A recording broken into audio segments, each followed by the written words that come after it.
नमस्कार। आज माघ कृष्ण नवमी शके 1937 श्री रामदास नवमी सादर करत आहोत ठाणे वार्ता। ठळक घडामोडी। बाजारपेठ रस्त्यानंतर पालिका आयुक्तांची आता खोपट परिसरात रस्ता रुंदीकरण मोहीम। सोनसाखळी चोरी प्रकरणातील 5 आरोपींकडून 16 लाखांचे दागिने हस्तगत आणि तीन हात नाका नितीन कास्टिंग तसंच कॅडबरी जंक्शनवरील वाहतूक कोंडी दूर करण्यासाठी नवीन उड्डाण पुलाची योजना। या आणि इतर घडामोडी विस्तृतपणे पण काही क्षणातच। ठाणे वार्ता पहा श्रीस्थानक वाहिनीवर। आता सकाळी 9:15 पासून रात्री 9:15 पर्यंत ठाणे वार्ता, ठाण्यातील पहिलं दृकश्राव्य माध्यम। श्रीस्थानक वाहिनी ठाण्याची स्वतःची वाहिनी।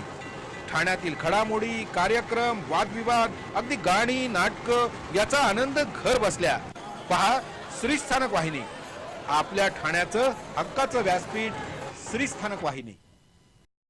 ठाणे वार्ता आता संकेतस्थळावर देखील ठाणेवार्ता.com वर क्लिक करा आणि ठाण्याच्या घडामोडी जाणून घ्या। ठाण्यातील पहिलं ऑनलाईन माध्यम ठाणेवार्ता.com। नमस्कार मंडळी, दर रविवारी पाहायला विसरू नका। नमस्कार मंडळी, आपल्या प्रश्नांचं थेट उत्तर। ठाणे वार्ता पहा श्रीस्थानक वाहिनीवर। आता सकाळी 9:15 पासून रात्री 9:15 पर्यंत ठाणे वार्ता, ठाण्यातील पहिलं दृकश्राव्य माध्यम। ठाणे महापालिका आयुक्त संजीव जयस्वाल यांच्या रस्ता रुंदीकरण मोहिमेला सर्वसामान्य ठाणेकरांचा उत्स्फूर्त प्रतिसाद मिळत असून याचा प्रत्यय खुद्द महापालिका आयुक्तांना आला। ठाणे महापालिका आयुक्तांनी सर्वात गजबजलेल्या आणि महत्त्वाच्या अशा बाजारपेठ रस्त्याचं रुंदीकरण हाती घेतलं असून एका ज्येष्ठ नागरिकानं याबद्दल चॉकलेट वाटून कौतुक केलं असतानाच काल पालिका आयुक्तांचं एका सर्वसामान्य रिक्षा चालकानं अभिनंदन करून आम्ही सर्वजण आपल्या सोबत आहोत असं सांगत त्यांच्या मोहिमेला पाठिंबा दिला।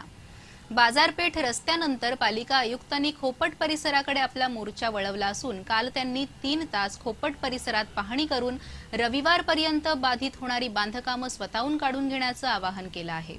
कॅडबरी जंक्शन ते खोपट नाका परिसराची जवळपास 3 तास पायपीट करून पालिका आयुक्तांनी ज्येष्ठ नागरिक आणि व्यावसायिकांशी संवाद साधला। यावेळी सर्वांनी पालिका आयुक्तांच्या मोहिमेचं स्वागत केलं। खोपट परिसरात रस्ता रुंदीकरणात बाधित होणाऱ्या या बांधकामांवर खुणा करण्यात आल्या असून या खुणेपर्यंतचं वाढीव बांधकाम स्वतःहून काढून घ्यावं असं आवाहन महापालिका आयुक्तांनी केलं आहे। याच पाहणी दरम्यान पालिका आयुक्त पाहणी करत असताना गर्दीतून वाट काढत एक रिक्षावाला महापालिका आयुक्तांच्या समोर आला आणि पालिका आयुक्तांचा हात हातात घेत आम्ही सर्वजण आपल्या सोबत आहोत असं सांगत त्यांच्या मोहिमेला पाठिंबा दर्शवला। ठाण्यातील तीन हात नाका येथे होणारी वाहतूक कोंडी कायमची दूर करण्यासाठी ठाणे महापालिका नवा पूल उभारणार आहे। ठाणे शहरातील वाहतूक कोंडी सोडवण्यासाठी महापालिका प्रशासनानं पुढाकार घेतला आहे। तीन हात नाका येथील वाहतूक कोंडी सोडवण्यासाठी मेदुला सॉफ्टवेअर या संस्थेला अहवाल सादर करण्यास सांगण्यात आलं होतं। याचं सादरीकरण पोलीस आयुक्तांसमोरही करण्यात आलं। यानुसार या रस्त्यावर सध्या असलेल्या उड्डाणपुलावर लाल बहादूर शास्त्री मार्ग ते गोखले रस्ता असा उड्डाणपूल उभारण्याचा प्रस्ताव असून यामुळे या मार्गावरील सिग्नलची वेळ घटून वाहतूक सुरळीत होईल। महापालिका आयुक्त संजीव जयस्वाल यांनी याबाबतचा प्रस्ताव केंद्र शासनाकडे पाठवण्यात येईल असं सांगितलं।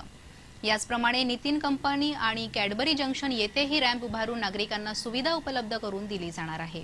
यासाठी 650 कोटी रुपयांचा खर्च असून हे कर्ज कमी दरानं मिळवण्यासाठी सध्या प्रयत्न सुरू आहेत। ठाणे महापालिका आयुक्त संजीव जयस्वाल यांनी 2 कर्मचाऱ्यांना निलंबित केलं आहे। पालिका आयुक्तांनी प्रशासनाची झाडाझडती घेण्यास सुरुवात केली आहे। त्यानुसार उद्यान विभागाचे उद्यान तपासनीस आणि अतिक्रमण विभागाच्या वरिष्ठ लिपिकास शिस्तभंगाची कारवाई करून सेवेतून निलंबित केलं आहे। तसेच निलंबित कालावधीत संबंधित व्यक्तीने खाजगी नोकरी अथवा धंदा केल्यास गैरवर्तणुकीबद्दल दोषी मानून कारवाई करण्यात येईल असे आदेशही महापालिकेच्या मुख्यालय उपायुक्तांनी दिले आहेत। नौपाडा प्रभाग समितीच्या अतिक्रमण विभागाचे अवर्ग लिपिक महेश आहेर आणि उद्यान तपासनीस सुनील मोरे अशी या निलंबित कर्मचाऱ्यांची नावं आहेत। आहेर यांच्यावर अतिक्रमण कारवाईत हलगर्जीपणा केल्याचा ठपका ठेवला। दोन्ही कर्मचाऱ्यांना 1 मार्च पासून निलंबित केलं आहे। केंद्रीय अर्थसंकल्पातील जाचक अटींविरोधात राज्यातील सराफांनी बंद पुकारला असून या बंदमध्ये ठाण्यातील सराफही सहभागी झाल्यानं सराफ कट्ट्यावर सध्या सामसूम दिसत आहे। केंद्रीय अर्थसंकल्पात सोन्या चांदीचे दागिने विकणाऱ्या विक्रेत्यांवर जाचक अटी लादण्यात आल्या आहेत। पूर्वी 2 लाखांच्या वरील खरेदीसाठी पॅन कार्डची आवश्यकता होती, पण आता 50,000च्या खरेदीवरही पॅन कार्डची आवश्यकता लागणार आहे. त्याचप्रमाणे अबकारी कर, नोंदणी शुल्क वाढवण्यात आलं आहे. या विरोधात राज्यातील सराफांनी 3 दिवस बंदची हाक दिली आहे. ठाण्यातील सराफही या बंदमध्ये सहभागी झाले आहेत. शासनानं या मागण्यांकडे लक्ष न दिल्यास बेमुदत बंद करण्याचा इशारा देण्यात आला आहे. ठाणे पोलिसांच्या गुन्हे शाखेनं सोनसाखळी चोरी करणाऱ्या 5 गुन्हेगारांसह एका सोनारालाही जेरबंद केलं असून या सर्वांवर मोक्का कायद्याखाली कारवाई केली जाणार आहे. एका पत्रकार परिषदेत ही माहिती देण्यात आली. ठाणे पोलिसांच्या गुन्हे शाखा घटक क्रमांक 1 ला मंगळसूत्र आणि सोनसाखळी चोरीचे गुन्हे करणारे सराईत साखळी चोर मोहम्मद अंडू, अजीज सय्यद, मुख्तार इराणी, आसू सय्यद, लंदौर सय्यद अशा 5 जणांना कासार वडवली परिसरात सापळा रचून अटक करण्यात आली.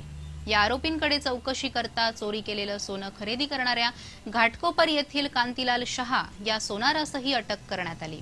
या आरोपींनी नौपाडा, कळवा, वर्तकनगर, कापूरबावडी, मुंब्रा, कासारवडवली, डोंबिवलीतील विष्णुनगर, मानपाडा येथे केलेल्या मंगळसूत्र आणि सोनसाखळी चोरीच्या 39 चोऱ्यांची कबुली दिली आहे. या आरोपींकडून 16 लाखांचे 670 ग्रॅम वजनाचे मंगळसूत्र, सोनसाखळीचे दागिने हस्तगत करण्यात आले आहेत. या सर्वांवर मोक्का कायद्याखाली कारवाई केली जाणार असल्याचं पत्रकार परिषदेत सांगण्यात आलं. ठाणे वार्ता पहा श्रीस्थानक वाहिनीवर. आता सकाळी 9:15 पासून रात्री 9:15 पर्यंत ठाणे वार्ता, ठाण्यातील पहिलं दृकश्राव्य माध्यम. ठाणे वार्ता आता संकेतस्थळावर देखील ठाणेवार्ता.com वर क्लिक करा आणि ठाण्याच्या घडामोडी जाणून घ्या. ठाण्यातील पहिलं ऑनलाईन माध्यम ठाणेवार्ता.com. डॉक्टर आणि रुग्णांचं पिढ्यानपिढ्यांचं जिव्हाळ्याचं नातं म्हणजेच डॉक्टर बेडेकर हॉस्पिटल. आता अत्याधुनिक सोयी सुविधा आणि तंत्रज्ञानयुक्त वंध्यत्व निवारण केंद्रात IVF आणि टेस्ट ट्यूब बेबीचीही सुविधा. डॉक्टर बेडेकर हॉस्पिटल, महर्षी कर्वेपथ, ठाणे. 65 वर्षांची निरंतर सेवा. ठाणे वार्ता पहा श्रीस्थानक वाहिनीवर. आता सकाळी 9:15 पासून रात्री 9:15 पर्यंत ठाणे वार्ता, ठाण्यातील पहिलं दृकश्राव्य माध्यम. ठाण्यामध्ये येत्या रविवारी केंद्र सरकारमधील नोकऱ्यांविषयी विनामूल्य मार्गदर्शनाचं आयोजन करण्यात आलं आहे. येत्या रविवारी म्हणजे 6 मार्चला सहयोग मंदिरात सकाळी 10 ते 1 या वेळेत हे मार्गदर्शन केलं जाणार आहे. केंद्र सरकारमधील निवृत्त अधिकारी सुहास पाटील हे केंद्र सरकारमध्ये सध्या उपलब्ध असलेल्या आणि स्टाफ सिलेक्शन कमिशनतर्फे घेण्यात येणाऱ्या 8 आणि 22 मेच्या परीक्षांसाठी विनामूल्य मार्गदर्शन करणार आहेत. कंबाईंड ग्रॅज्युएट लेव्हल परीक्षेचा अर्ज भरणं, परीक्षेची तयारी याविषयी मार्गदर्शन केलं जाणार आहे. या परीक्षेतून आयकर, कस्टम आणि सेंट्रल एक्साईज तसंच CBI, NIA, NCB enforcement officers यांची भरती केली जाते. 18 ते 30 वयोगटातील 12वी ते पदवीधर विद्यार्थ्यांनी याचा लाभ घ्यावा असं आवाहन रोटरी क्लबचे अध्यक्ष प्रवीण नागरे यांनी केलं आहे. साने गुरुजी कथामालेचे अध्वर्यू मधु नाशिककर यांचं काल वृद्धापकाळानं निधन झालं. ते 94 वर्षांचे होते. मधु नाशिककर हे समाजवादी पार्टीचे कार्यकर्ते होते. अगदी लहान वयातच स्वातंत्र्यपूर्व काळात काँग्रेसमधील एक गट असलेल्या समाजवादी गटात त्यांनी काम केलं. आपल्या अगदी तरुणपणात त्यांनी छोडो भारत चळवळीत SM जोशी, बॅरिस्टर नाथ पै, दत्ता ताम्हाणे यांच्याबरोबर काम केलं. त्यांना त्यासाठी 2 वेळा तुरुंगवासही भोगावा लागला होता. मधु नाशिककर यांनी कधीही स्वातंत्र्य सैनिक म्हणून कुठलेही लाभ घेतले नाहीत. गेली अनेक वर्ष ते साने गुरुजी कथामालेचं काम करत होते. त्यांच्या मागे मुलगा, मुलगी, सून आणि 4 नातवंड असा परिवार आहे. त्यांच्यावर आज शोकाकुल वातावरणात अंत्यसंस्कार करण्यात आले.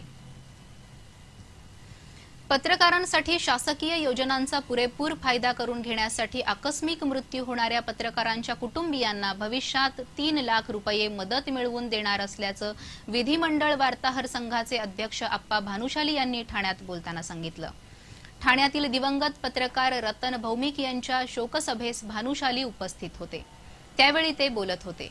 ठाण्यात घडलेल्या भीषण हत्याकांडानंतर या घटनेचे वृत्तसंकलन करण्यासाठी गेलेल्या खासगी वृत्तवाहिनीचे कॅमेरामन रतन भौमिक यांचा 28 फेब्रुवारीला मृत्यू झाला. भौमिक हे अत्यंत हलाखीच्या स्थितीत पत्रकारिता करत होते. मात्र वृत्तसंकलन करतानाच मृत्यूने घाला घातला.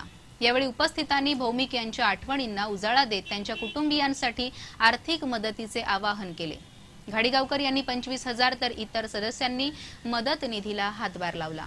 मुंबई पालिकेच्या धर्तीवर ठाणे महानगरपालिकेच्या अर्थसंकल्पात किमान 1 कोटींची तरतूद पत्रकार कल्याण निधीसाठी करण्याची मागणी घाडीगावकर यांनी महापौर संजय मोरे आणि पालिका आयुक्त संजय जयस्वाल यांच्याकडे केली आहे।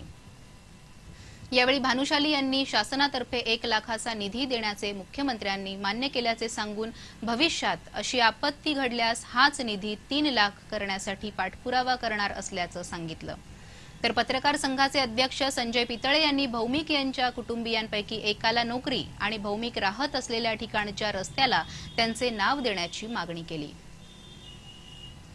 मना सज्जना भक्ती पंथेची जावे, तरी श्रीहरी पाविजे तो स्वभावे। जनी निंद्यते सर्व सोडून द्यावे, जनी वंद्यते सर्व भावे करावे, असा बोध देणाऱ्या समर्थ रामदास स्वामींचे आज दासनवमी निमित्त हे स्मरण। त्रिकाला बाधित सत्य आणि उपदेशामधून मनाच्या श्लोकांद्वारे समर्थ रामदासांनी समाजाला बोध दिला। 350 वर्षांनंतर आजही दासबोध किंवा मनाच्या श्लोकातून त्यांनी केलेलं चिंतन आणि उपदेश उपयोगी पडत आहे। व्रतवैकल्य करण्यापेक्षा आपल्या मनावर नियंत्रण आणल्यास सर्व सुख आपल्या पायाशी लोळण घेतात, हे समर्थ रामदासांनी मनाच्या श्लोकातून उत्कृष्टपणे मनावर बिंबवलं आहे।